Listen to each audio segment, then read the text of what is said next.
Hello, I'm Bonnie Langford and I'm appearing in Spamalot at the Harold Pinter Theatre in London's West End, and I'm really excited because I'm having tea with Wilma in my very dressing room.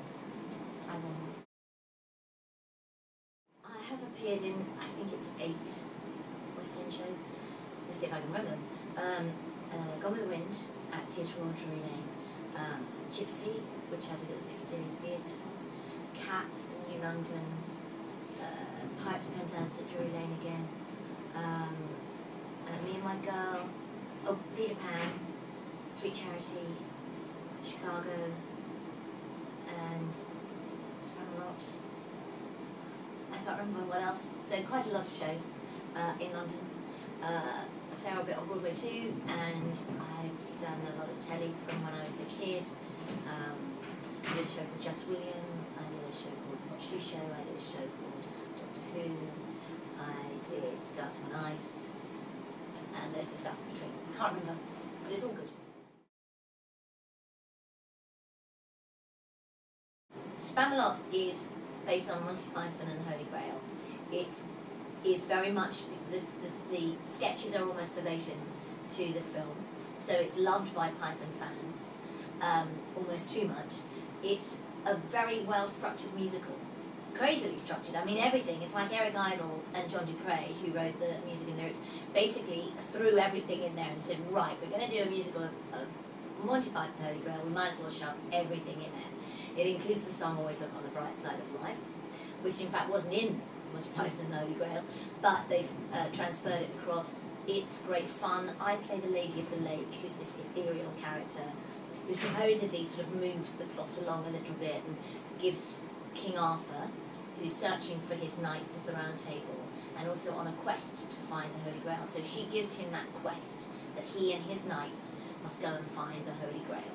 And you know, so it's got quite a sweet storyline going through it. But my character, she is this ethereal sort of fairy godmother type person, but she then kind of gets swept up in the moment of the music and then goes off at little tangents and sings all sorts of different types of styles of music, like opera, rock, soul, rhythm and blues, country. I mean, just you name it, it's in there. So it's a very big thing for me. It's a great company. Our version is great fun because it moves like lightning, and the company is so talented and great fun. It's one of the happiest shows I've ever done. But it's got a lot going for it. It's going to take a lot to beat. I love singing diva. I just, because to me it's just a very funny. So I think it's hysterical because it just completely comes out of nowhere. I sing this song called Diva's Lament, which basically interrupts the second act, and it's, one can imagine that the diva has been in the dressing room constantly saying, when's my next part, when's my next part, and there isn't a next part. So in the end she storms onto the stage and everyone thinks she's going to sing this wonderful number that is to do with the rest of the show, and in fact it's nothing to do with the rest of the show, it's entirely to do with her. And then she almost starts sort of having a therapy session with the audience, with the entire audience, talking about her lot in life. So I find it very funny because I've been there with people like that and seen that happen for real. So it makes me laugh a lot. But also I love doing, well, a song that goes like this is great. I get to do that with my lovely John Robbins, and we have a lot of laughs on that. Very operatic, and also the fact that there's a song called The Song That Goes Like This. I mean, how ridiculous is that? But how true. Basically, every musical that ever has been written is parodied within this show. And musically it's very clever. I like doing Grail. I like it all. Oh, short, energetic. Hopefully, humble. Oh, I don't know. Caring. What else can we think of? Silly.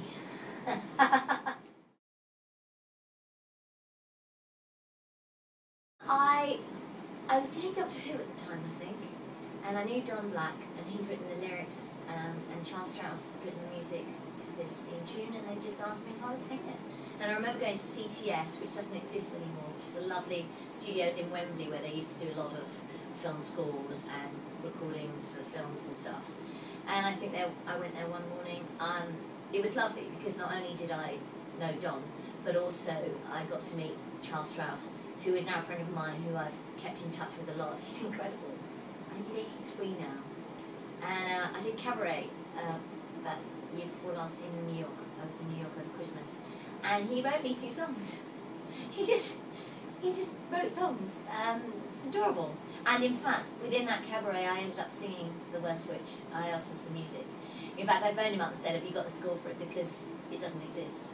And he sent it over to me. He emailed it over within a minute.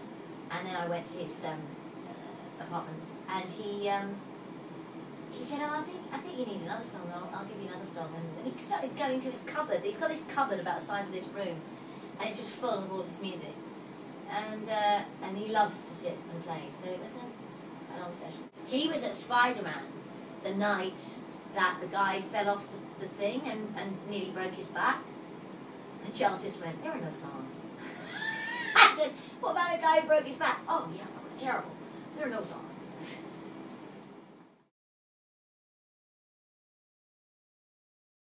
I flew into the scenery in Peter Pan and lost my leg, which hurt. And I carried on.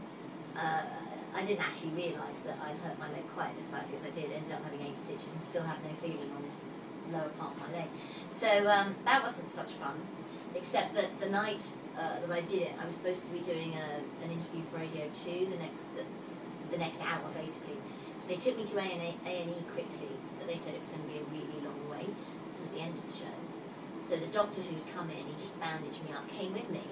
I went and did this radio programme with my leg like this, stuck in the air. And then I went to A&E. And then the next day, this doctor came and saw me again. And he went, oh, you'll be all right for your special night. By then I was like, oh, I'm really over this. And I'm thinking, why is he talking about special night? And they did This Is Your Life on me that night. So really, quite frankly, all I wanted to do was go home. And I had legs the size of a tree trunk because it had all kind of swollen up by then. So that was a fun moment, but I have the scars to prove it. Yeah, generally flying into things is my specialty. Cracking my head open is a specialty as well. I've had my head glued many times. I try not to do that nowadays. I have slightly left. And, well, funny things. Today, we were doing the show. An almighty storm brews. And just at the point when they're doing Always Look on the Bright Side of Life, the 2 boys have got umbrellas, and there's this whole kind of pastiche of Singing in the Rain, and Todd is saying, it's raining. Outside it is more than raining, so much so that there's all these calls going over the tannoy saying, can we bring buckets to the stage, please? Buckets to the stage, it's raining on stage. Ladies and gentlemen, please be careful, it is raining on stage. I mean, it couldn't have been more timely. But we carried on. But that's happened to me before. In Wimbledon, I was doing panto once, and the roof fell in. And it was only when it fell in on the audience they actually stopped the show.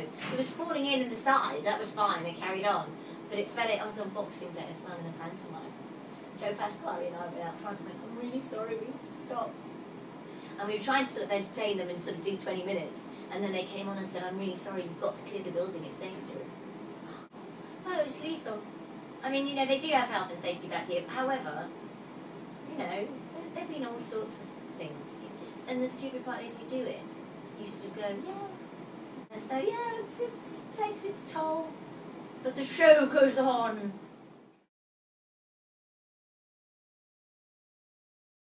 I get into the theatre quite early. And then I get ready later and later and later. Because I'm this social butterfly. Then I go around chatting, and then suddenly I go, oh, it's the half. I better get ready. So I like to be in the vicinity, like a couple of hours before a show.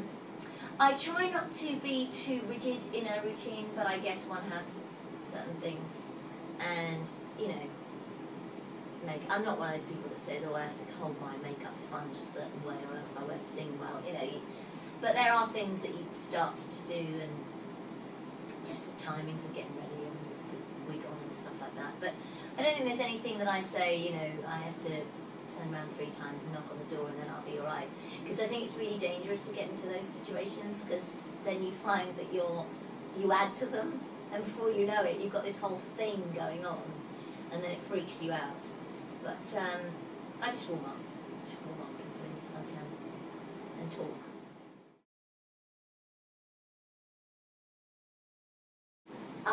I really enjoyed dancing on ice at the time. I really think I was fortunate to be part of the first series, because there were no expectations from either us, the audience, Jane and Chris, the production team. Nobody knew what this was going to be. It was really quite a test, and literally being made up as they went along. And I know that those of us who were involved thought we would just be applauded for standing upright, quite frankly. So what they had us do in the end was ridiculous. I wasn't part of the show originally. I was the reserve, and I was brought in, and I was told I was doing the show full time in December, I think it was, maybe first or second week of December, and they went to air second week of January. I mean, that was it. So Matt was very patient with me, but I had to do a heck of a lot of work. It was unbelievably exhausting, but exhilarating. Because it's really good to be able to say, I have no idea how to do this. It's actually quite liberating, because you just don't expect anything of yourself. And I also didn't know how to say, I can't do that. You just don't. If Jane and Chris say you do something, you go, oh, okay, yeah, I can do it. And that's why they kept banging me on the head. So I wouldn't get my senses together. But I did enjoy it. It was very strange to be part of that bubble, but also very exciting. And I did a couple of tours as well. They were less exciting because they were grueling, really, really grueling. And it was interesting to be with everyone in that kind of close proximity. And it brought out some strange things in people, which was interesting. But would I do it again? I don't know if my body could take it, quite frankly. I think ultimately I love the idea of having fun, but I think I'd expect too much of myself. I don't know, I'd have to really... I haven't skated for a while now. I did say to Todd when we first started this show, we should go skating, and he just laughed at me. I thought, great. I've never skated before in my life. I never put an ice boot on my foot, because I was a dancer. And my sister, who's also a dancer, when I said to her, I'm going to do this ice skating show with Torval and Dean, she went, darling, you'll break your leg. And I thought, oh, I didn't really think of that. And at first, I was like Bambi on ice. And my husband said to me, he said, it will be highly entertaining for all the wrong reasons, because it's just hilarious to see you try and stay upright. Could not do it at all. Just couldn't get my balance right. Robin was really helpful to me, Robin Cousins, kind of on the quiet. He'd try and say things, because the terminology of skating and the feel of it is just so different. Dancers, you're supposed to straighten your legs, pull up your knees, and point your toes. If you do that on ice, you just tip over all the time. And it's really weird to get your centre of balance in a different place. And when you get nervous, you fall into old habits. And mine was sort of, let's all tense up. And there's certain ways, you know, Matt would try and say things to me, for example. And then he'd say either to Robin or to Karen, can you explain that to her in different terms, because she doesn't understand what I'm trying to say. So that was really, really tricky. But I enjoyed it. I really enjoyed it. Wouldn't have not done it. I just got my score through. But they say it's going to be fun. I get it. I got my score this morning. I got my score. Look at that. Dolly has written a few new numbers. Exclusive. So we go to Manchester on the 8th of October. That's my list. My tour list. And then we're there for 2 weeks, so there's like a production week. I think we open on about the 12th or something. I don't know. I can't work it out. And then we're all over the place for a while. Birmingham for Christmas. I've got to book somewhere to live. I need to stay somewhere. I love Dolly Parton. Who doesn't? She's amazing. She's an amazing woman. She's an amazing songwriter and an amazing businesswoman, and seems to have it all sussed. I'm really looking forward to meeting her. And she's short. Yeah! Love that. It's lovely to be part of something that seems to have such a buzz about it. I have to say, I'm really surprised and gladdened that it's captured the imagination, and so far business is really good. So, something that's on at the moment in London. Oh, I don't know. All sorts. What's on in London? Oh, the rest of my family do them all anyway.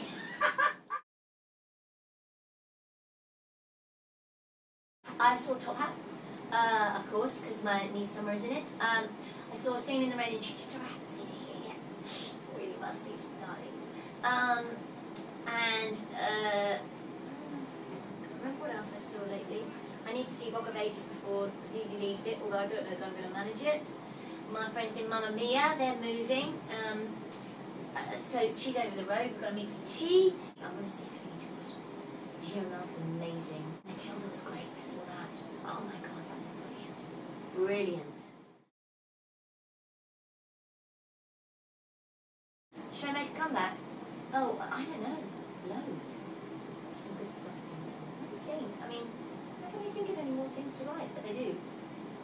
And, you know, there's always room for new shows. And old ones to come back, as long as they're given a fresh look. Well, I love Gypsy, but that's because it meant a lot to me in my life. Chorus Line, that'd be a good one. And Marvin Hamish died. So sad. I did a show with him, did a workshop with him last year in New York of Ballroom, the Time Daily, and they're working on bringing that back. It's a lovely show, that. I hope she'll do that because it was terrific. She was just stunning, and Andrea Martin was in that too. She was gorgeous. I'd like to do Young Frankenstein. I love Young Frankenstein. I think it's fantastic. I saw that on Broadway. It was brilliant. I don't know. I think there's so much out there. Comedy. I love to do comedy, actually. Okay, there's two things particularly: texting and filming. And because I just think it's rude. I think it's rude to the people on stage, but most of all, I think it's rude to the rest of the audience. And if you spend that much money and your time to bother to turn up, unless it's an emergency, yes, switch it off. Also, people who get up and go to the loo, wait or go before, you know, and they never choose the right time. You know, okay, if you're caught short, fine. Don't wet the floor, thank you. But at least wait until there's an applause break or a blackout or something. Get out your row quickly. Then wait, because all those people have to go like this. So yeah, spend a penny, please. Do you know, I don't like people who do this when they're watching you. Why do you have to sit like this? Get up! And you know, maybe it's because I'm short, I can't afford to do that because I wouldn't see any of it, but I do just think that there is an element. And unfortunately nowadays people are used to sort of being able to put pause on the TV or press the mute button, and also, you know, they don't appreciate the fact that we can actually hear what they're saying. So I think it actually is more enjoyable for a performer when you really get the audience, because sometimes you have those things that you have to fight against, but it would be nice if we didn't have to fight against them at all.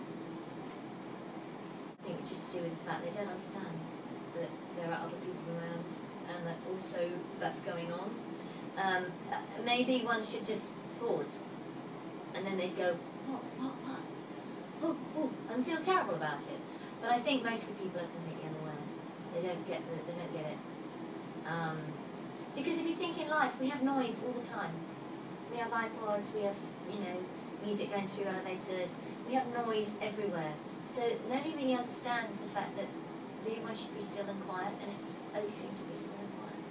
So, and they don't understand that people around feel. I don't think it's purposely being rude. I think people just are completely unaware at the moment. I just think it's nice to be able to sit and allow somebody else to entertain you, let it wash over you, take the whole thing in, and get immersed in that whole experience. And if you're still doing other stuff that's outside of these four walls, then you're not fully in the moment, are you? And you might miss something that's really vital that makes the whole thing make sense. So if you're going to pay the money and turn up, you might as well just